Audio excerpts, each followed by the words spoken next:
At my husband's funeral on Memorial Day, a woman I'd never met before handed me a box that changed everything I thought about him. Inside, it was a secret he kept hidden until his death. If you've ever wondered what it's like to discover your entire marriage was a lie, stick with me, subscribe to the channel, and tell me in the comments where you're watching from.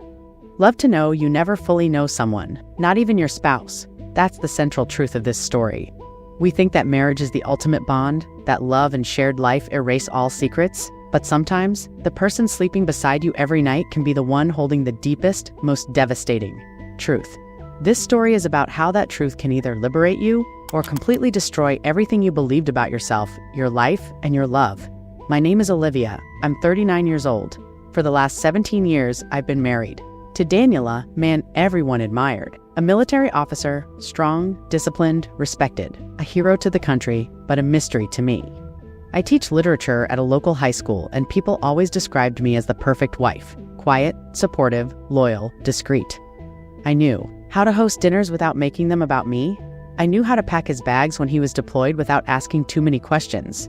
I learned how to swallow my loneliness without showing it, and I mastered the art of pretending that everything was okay, even when it wasn't. For years, I lived in a house filled with Daniel's medals, certificates, and photographs of him in uniform, but rarely of us together. People praised me for being so strong, so independent, so understanding of the demands of military life. But what they didn't know was that behind that strength, I was silently breaking. Every time he left, I wondered, where exactly was he going? Who did he become when he wasn't with me? But I never asked, because I was afraid of the answers. They say that silence in marriage is poison, but sometimes it feels safer than the truth. That's how I survived for 17 years. I focused on my students, my books, my routines. I convinced myself that Daniel loved me in his own way, that his distance wasn't personal, that all couples had their unspoken compromises. But deep inside, I felt it. That cold gap between us, that invisible wall he never let me cross. Looking back, there were signs I ignored. Late-night phone calls he wouldn't explain. Letters that never arrived when he was deployed. Moments when I would catch him staring at me, but as if I were someone he didn't fully recognize, or someone he feared might one day find out the truth, but I never confronted him. I kept choosing peace over conflict, silence over confrontation. I thought that was what made me a good wife. I thought that love was about patience, about sacrifice, and I sacrificed everything. My voice, my doubts, my own needs. Now, standing at his funeral on Memorial Day, clutching the flag they handed me, I realized that I spent nearly 2 decades loving a man I didn't truly know. That's the cruel irony of love sometimes. You give your whole self to someone, and yet they only show you the parts they want you to see. The rest, they keep hidden, locked away like a secret box you're never meant to open, until it's too late. What you're about to hear is the story of how I was forced to open that box, how a woman I had never seen before handed me something that would shatter the image I had built of my husband, my marriage, and even myself. It's a story about betrayal, but also about awakening, about realizing that the truth can set you free, but only after it tears you apart. If you've ever felt like you were living beside someone, but not truly with them, if you've ever wondered what secrets the person you love might be hiding, then you'll understand what I went through. This story is for anyone who has ever asked, do I really know the person I share my life with? Stay with me, because by the end, you might start asking yourself the same question. The day of Daniel's funeral was already unbearable. Memorial Day, the national holiday meant to honor fallen heroes, now had a new personal meaning for me. It wasn't just a day of collective remembrance. It was the day I buried my husband, the man I had shared my life with for 17 years, the man whose absence I had learned to live with every time he was deployed, but whose final absence was now permanent. I remember standing there, surrounded by rows of flags, the low hum of taps playing in the distance and the crisp sound of the gun salute echoing through the cemetery. People came up to me offering condolences, telling me how proud I should be, how Daniel was a hero, how he had made the ultimate sacrifice for his country. But none of their words could pierce through the numbness in my chest.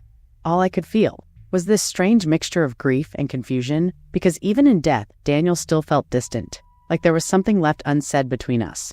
Like he had taken something to the grave. That's when it happened. As the crowd began to thin out, and I sat alone on the stone bench near his casket, staring at the perfectly folded American flag in my lap, a woman approached me. I had never seen her before. She was about my age, dressed plainly, her eyes swollen from crying. But there was something about the way she looked at me, not just with sympathy, but with guilt, hesitation, fear. She knelt beside me, placed her hand gently on my arm, and whispered, "He wanted you to have this, but he never had the courage to give it to you." Then, without waiting for me to respond, she slipped a small, worn-out box into my hands. It was light, unassuming, but in that moment it felt heavier than anything I had ever held. I stared at her, my throat closing up, trying to find the words to ask, "Who are you? How do you know Daniel? What is this?" But all I managed was a choked, "Why?" She only shook her head, stood up, and walked away, disappearing among the other mourners. I sat there, paralyzed. The box rested on my lap, its edges frayed, the metal clasp rusted. It looked old, like it had been kept hidden for years, maybe decades. I ran my fingers over it, feeling the rough texture. My heart pounding so loud I thought it might drown out the sound of everything else around me. Should I open it? Right there at his funeral, surrounded by the echoes of military honors and the weight of collective grief. Or should I wait? Take it home? Prepare myself? But how does one prepare to confront a secret that was intentionally kept from them? That moment became a silent war inside me. Part of Mitha, part that had always been obedient, patient, the Olivia who never asked too many questions, wanted to slip the box into my purse, go home and forget it ever existed. Pretend that this woman had never approached me, that there was no secret, that my marriage, my life, had been what I thought it was. But another part of me, the part that had been quietly starving for answers all these years, screamed at me to rip it open right then and there. To, finally, after 17 years of silence, know the truth. I could feel the eyes of a few remaining mourners glancing in my direction, perhaps wondering why I was sitting so still, gripping this mysterious box like it was a grenade. My hands trembled. My breath grew shallow. And then, in a sudden impulsive move, I unclasped it, but stopped myself before opening the lid. Because what if whatever was inside would change everything? What if it confirmed the suspicions I had buried for so long? The questions I had been too afraid to voice. What if it made me realize that I had spent all these years loving a man who wasn't who I thought he was? The weight of that possibility pressed down on me, harder than the grief itself. Right there, on that cold stone bench at the funeral of my husband, on Memorial Day, a day when the whole country was remembering and honoring the fallen, I sat, paralyzed by a decision to open or not to open the box. And maybe you felt that too. That moment when you stand at the edge of a truth that could dismantle your entire reality, when the fear of knowing battles against the fear of staying ignorant, that's where I was. Frozen between love and betrayal, between loyalty and curiosity. Between grief and revelation, the box was more than just an object. It was a symbol of everything unspoken in our marriage. Everything Daniel had kept hidden. Everything I had chosen not to see, and now I couldn't ignore it any longer. If you've ever been in that place where one choice could change your entire understanding of someone you love, then you know exactly what I felt in that moment. That unbearable tension, that impossible choice, and the quiet, haunting question that I could no longer avoid. Did I really know the man I had just buried? And with that question suffocating me, I sat there clutching the box, realizing that my real battle wasn't over. In fact, it was just beginning. The funeral was everything people say it should be: a patriotic tribute, a grand farewell to a fallen hero. Rows of American flags flanked the cemetery, their fabric snapping sharply in the spring wind. The speeches were eloquent, spoken by men in uniform with medals glinting against their chests, their voices firm and reverent as they recounted Daniel's service, his bravery, his ultimate sacrifice. People nodded solemnly, wiped away tears, whispered words, like honor and duty and hero. But I couldn't feel any of it. All I could feel was the absence. Not just of Daniel's physical presence, but of all the things he never told me. All the nights he left without explanation, all the gaps in his stories that I'd politely filled in for him over the years, convincing myself that some things were better left unquestioned. I sat there clutching the folded flag, my fingers numb, my body rigid, feeling like I was the only one in the entire cemetery who wasn't sure who we were really burying. And then, the moment that changed everything, as the mourners dispersed, and the air grew still, she appeared almost like a ghost, a woman I'd never seen before, standing at the edge of the crowd.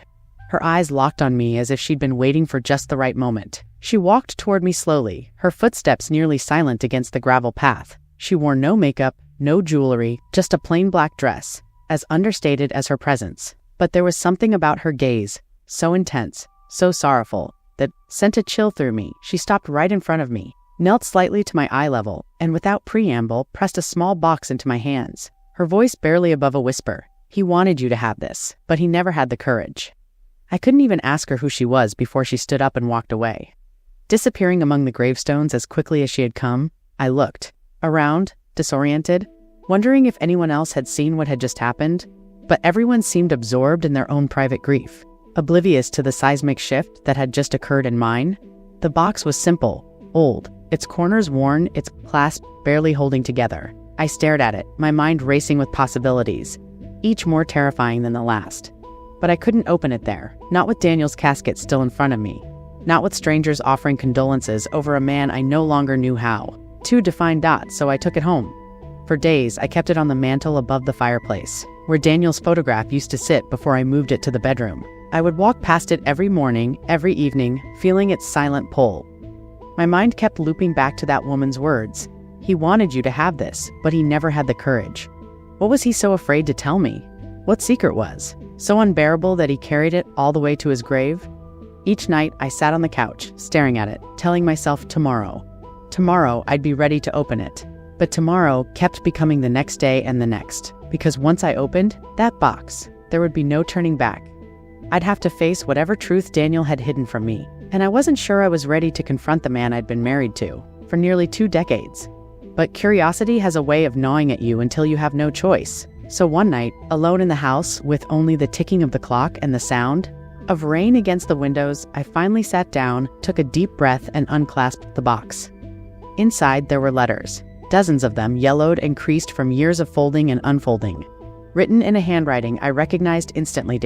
Beneath the letters were photographs of him with her, the woman from the funeral. In some of them, they looked impossibly young, smiling on beaches, in parks, in cafes I didn't recognize. And then, the last layer legal document, a birth certificate. My eyes froze on the name, his name, their child. A son, I gasped, my whole body going cold. My hands shook as I pieced it all together. Daniel had been in a relationship with this woman for over a decade while we were still married, and they had a child together. A child I never knew existed. A child who must be 11, maybe 12, years old by now. I read through the letters one by one, my tears falling freely as his words sank into me like knives. He wrote about how torn he felt, how he had always wanted to tell me but didn't know how the years kept passing until the lie became too big to confess. In one of the last letters he wrote, "If you're reading this, it means I'm gone, and I'm sorry I've been a coward. I should have told you. You deserved to know." I dropped the letter, letting it fall to the floor, pressing my hands against my face, trying to breathe through the betrayal, through the realization that the man I had mourned so deeply had lived a life I was never a part of. For days, I couldn't move.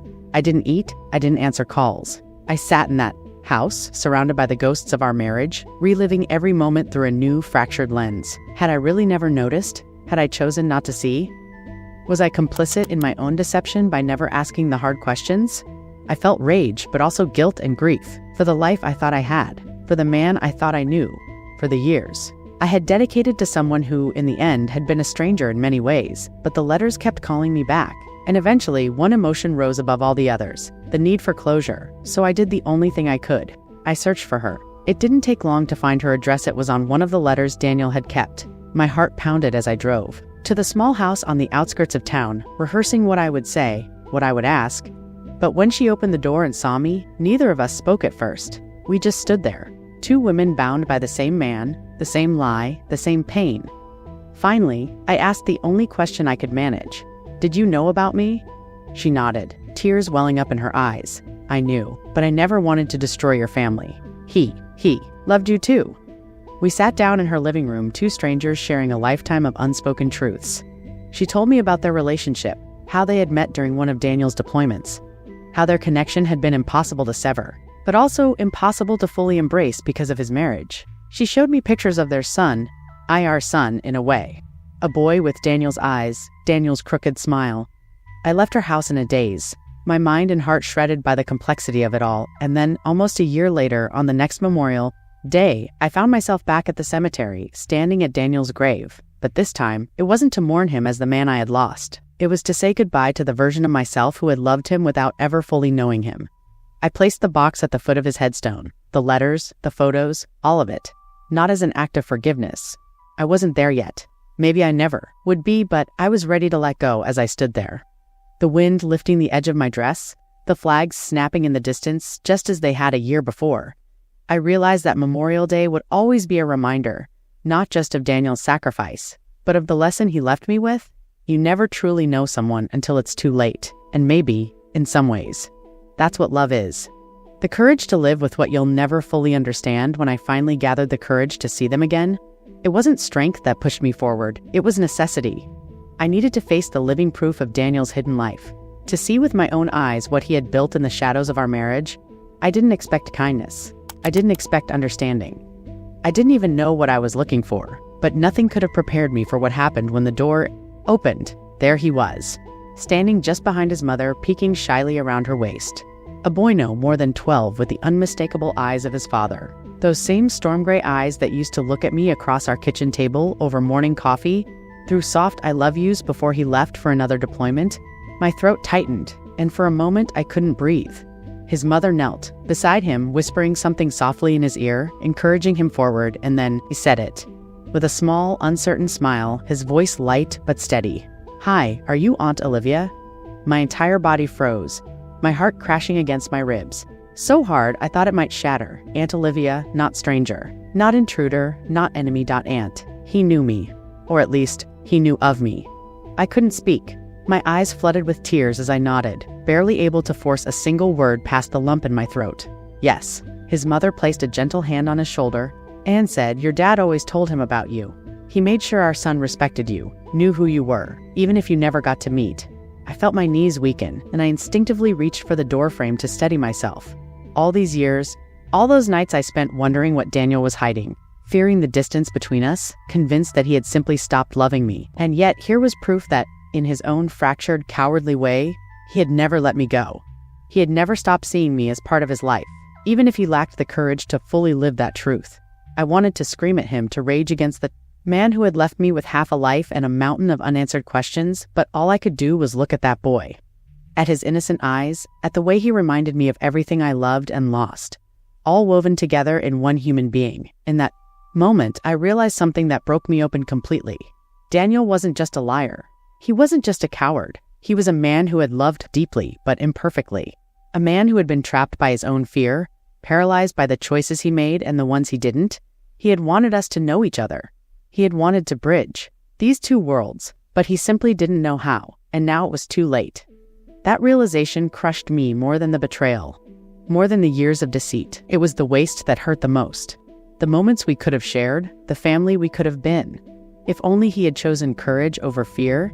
I crouched down to the boy's level, wiping my tears and managing a smile I didn't know I was capable of. "It's nice to finally meet you," I whispered.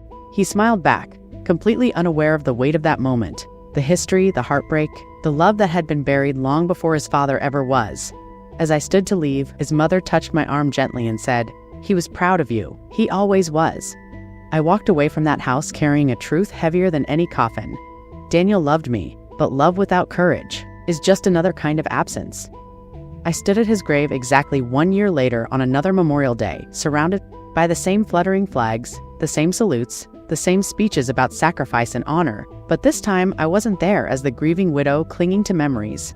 I wasn't there to mourn the man who had lived a double life, nor to curse him for the secrets he had taken to his grave. I was there, simply to say goodbye. In my hand, I held a single white lily, not a bouquet, not an elaborate wreath, just one simple flower. It felt fitting, pure, understated. Final. As I knelt and placed it gently on the cold stone, I whispered, "You don't get to have all of me anymore." For so many years I had lived in his shadow, measuring my worth against the absence he left, shrinking my voice to keep our marriage intact, convincing myself that love meant staying silent, staying loyal, even when my heart begged for more. But now I understood something that had taken me far too long to learn. I didn't have to carry his choices, or his mistakes, or his fear. He chose to live divided. I would not. As I stood up, brushing the dirt from my knees, I realized I felt lighter than I had in years. Not because the pain was gone, it wasn't, but because I had finally decided to stop making his story mine. I didn't need to destroy the image others had of him. Let them remember the hero, the soldier, the man who served his country. That was their truth, but I had found my own. With one last look at the gravestone, I turned and walked away, not out of bitterness, but out of love for myself, for the woman I had become, for the life still waiting for me beyond that cemetery gate. And as the wind carried the sound of distant bugles and folded flags, I knew one thing with absolute clarity. I would never again live in anyone's shadow. Maybe you've lived a version of my story. Maybe you've stayed silent thinking that asking questions would ruin what you had. Maybe, like me, you've accepted half-truths, thinking they were enough, because the alternative facing the unknown seemed too scary. But here's what I've learned. Silence doesn't protect. It only postpones the inevitable. There's a part of all of us that fears what might happen if we dig too deep, if we open that metaphorical box, but I promise you, the truth is always lighter than the burden of secrets.